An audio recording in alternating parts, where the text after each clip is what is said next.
ಕೃಷ್ಣ ಕೊನೆಗೂ ವಿಶಾಖನ್ ಮದ್ವೆ ಆಗೋರ್ನ ನಂಗೆ ನೋಡಕ್ಕೆ ಆಗ್ಲಿಲ್ಲ. ಏನೋ ನಿನಗೆ ನಾನು ಅವ್ರನ್ನ ನೋಡೋದು ಇಷ್ಟ ಇಲ್ಲ ಅಂತ ಅನ್ಸುತ್ತೆ. ಪರವಾಗಿಲ್ಲ, ನಾನು ಕಾಯ್ತೀನಿ. ಬನ್ನಿ ಕೂತ್ಕೊಳ್ಳಿ, ಯಾಕೆ ನಿಂತ ಇದ್ದೀರಿ? ಇಲ್ಲ, ಅರ್ಜೆಂಟ್ ಕೆಲಸ ಇದೆ, ಹೋಗ್ಬೇಕು. ಏನಾದರೂ ಹೇಳೋದಿತ್ತಾ? ಇಲ್ಲ ಇಲ್ಲ, ಏನೂ ಇಲ್ಲ.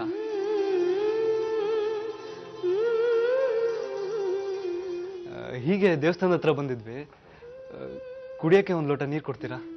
ಬಂದೆ. Thank you. ಸ್ವಲ್ಪ ಹೊತ್ತು ಕೂತಿದ್ರೆ ಅಡುಗೆ ಆಗ್ಬಿಡತ್ತೆ, ಊಟ ಮಾಡಿ. ಇಲ್ಲ ಇಲ್ಲ, ಅರ್ಜೆಂಟ್ ಕೆಲಸ ಇದೆ, ಬರ್ತೀನಿ. ನಮಸ್ತೆ.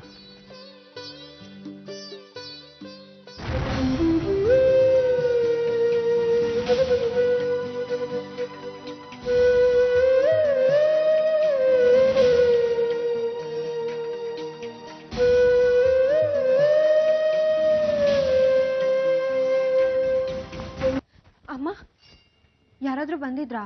ಹ್ಞೂ ಪುಟ್ಟ, ವಿಶಾಖನ್ ಮದುವೆ ಆಗೋ ಹುಡುಗ ಬಂದಿದ್ದ. ನೀನ್ ಸ್ವಲ್ಪ ಬೇಗ ಬಂದಿದ್ರೆ ಅವ್ರನ್ನ ನೋಡ್ಬೋದಿತ್ತಾ?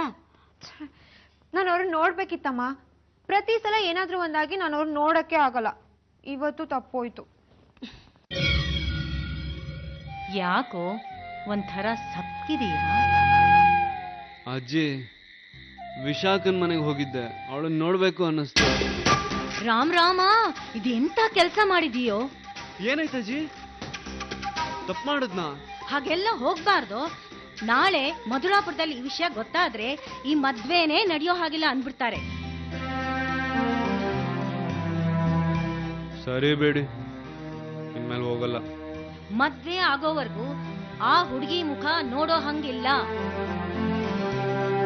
ಅಜ್ಜಿ, ಒಂದ್ ಐಡಿಯಾ. ನಾನು ವಿಶಾಖಂಗ್ ಲೆಟರ್ ಬರೆದ್ರೆ ಹೇಗಿರುತ್ತೆ? ಮೊದ್ಲ ಕೆಲಸ ಮಾಡಿ ಹೋಗು.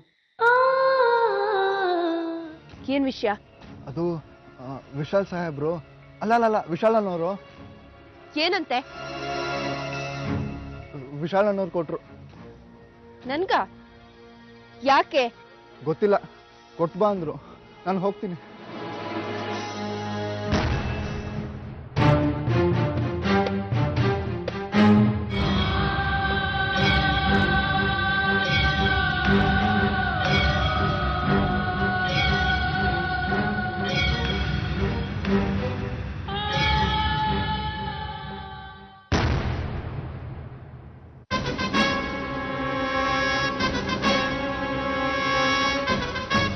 ಒಂದ್ಸಾರಿ ನಮ್ಮ ಮುಖನೇ ನೋಡಿಲ್ಲ, ಯಾರು ಅಂತಾನೂ ಗೊತ್ತಿಲ್ಲ. How can you love me? Fool, idiot.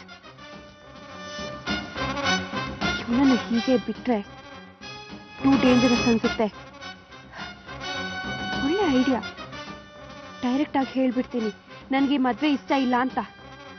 ಅಪ್ಪ ಅಮ್ಮನ ಬಲವಂತ ಒಪ್ಪಿದ್ದೀನಿ, ದಯವಿಟ್ಟು ನನ್ನ ಪಾಡಿಗೆ ಬಿಟ್ಬಿಡು ಅಂತ. ಈ ಲೆಟರ್ ಓದಿದ ಮೇಲಾದ್ರೂ ಅವನಿ ಮದ್ವೆ ನಿಲ್ಸ್ತಾನ ನೋಡ್ಬೇಕು. ಆದ್ರೆ ಅವನಿಗೆ ಈ ಲೆಟರ್ನ ಹೇಗ್ ತಲುಪಿಸೋದು? ವಿಶಾಖ ಯಾಕೆ ಬರ್ಲಿಲ್ಲ ಅಂತ ಕೇಳಿದ್ರೆ ಏನ್ ಹೇಳೋದು? ಈ ಲೆಟರ್ ಕೊಟ್ಟಿದ್ದಾಳೆ ಅಂತ ಹೇಳ್ತೀನಿ. ಹೌದು, ಅವ್ರನ್ನ ಹುಡ್ಕೋದು ಹೇಗೆ? ಅವ್ರು ಹೇಗಿದ್ದಾರೆ ಅಂತಾನೂ ನಾನು ನೋಡಿಲ್ಲ. ಅವತ್ತು ಆ ಫೋಟೋನಾದ್ರೂ ನೋಡಕ್ ಸಿಕ್ಕಿದ್ರೆ ಇವತ್ತು ಗುರ್ತಿಡ್ಬೋದಿತ್ತು. ಅಮ್ಮ ಹೇಳ್ತಾ ಇದ್ರು ತುಂಬಾ ಚೆನ್ನಾಗಿದ್ದಾನೆ ಅಂತ. ಆದ್ರೂ ಯಾಕೋ ನಂಗೆ ಭಯ ಆಗ್ತಿದೆ.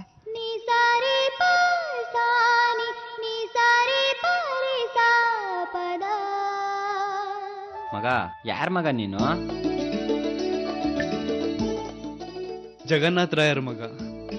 ಏನ್ ಹೆಸರು? ವಿಶಾಲ್ ಅಂತ. ವಿಶಾಲ್.